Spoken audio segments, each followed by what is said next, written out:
Deuteronomy 10:14, behold, to the Lord your God belong heaven and the heaven of heavens and the earth and all that is in it. I love this verse because what Moses is writing there is not just heaven, but the heaven of heavens belongs to God. So when we look up at the stars, we're seeing this kind of tiny little piece of the universe. We're like, wow, that's vast. In fact, it blew David's mind, right? And God's like, hey. Like, I love that you're digging the Milky Way here, but listen, the heavens of the heavens of the heavens, those are mine too. In fact, as far as there is mine.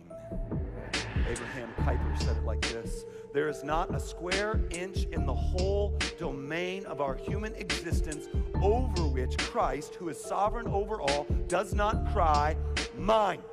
So everything is his, that God owns everything, and he owns it differently than you and I own it. See, you and I are stymied in our creativity. We are blocked. There's a ceiling we hit because we need resources enabled to create.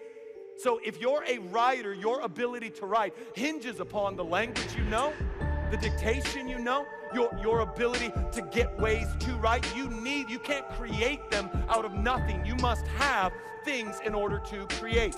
If you are a painter, you are hemmed in. Your ceiling is the colors that exist. You will not, no matter how gifted of an artist you are, create a new color. It's not coming for you. I'm not saying you're not lights out, artsy, and tight jeans right now. I'm saying that you're not creating a new color. That you will be hemmed in by your canvas. You're not creating a new color. God's wealth doesn't work like that. God creates out of nothing anything he wants, and as much of it as he wants at any time that he wants to do it. He is wholly other than us when it comes to wealth. So Bill Gates, Rockefeller, Jay-Z, everybody, they've got bills.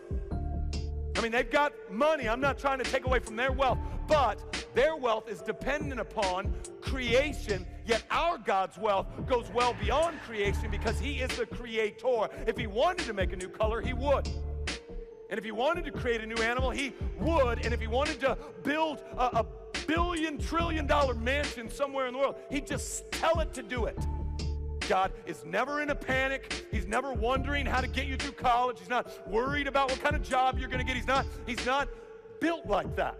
How deep is the wisdom and knowledge of God? God knows every word in every language, in every sentence, in every paragraph, in every chapter of every book ever written. He knows every fact of history, past and future, every bit of truth discovered and undiscovered. He knows it all. There is nothing that he does not know. Truths known and truths unknown to be discovered later, God knows. It's why, as the people of God, we never need to be afraid of what is true. Ever. If you see this, if you meditate on this, if you get this in your gut, that he is sovereign in all of his knowing, and we begin to trust his provision, anxiety begins to give way. We can rest. It means we have to see him for who he is, the depths of his riches and his wisdom and his knowledge, and that he's inscrutable in his sovereign reign because he knows more than we could ever know, and that it can be trusted that he is good.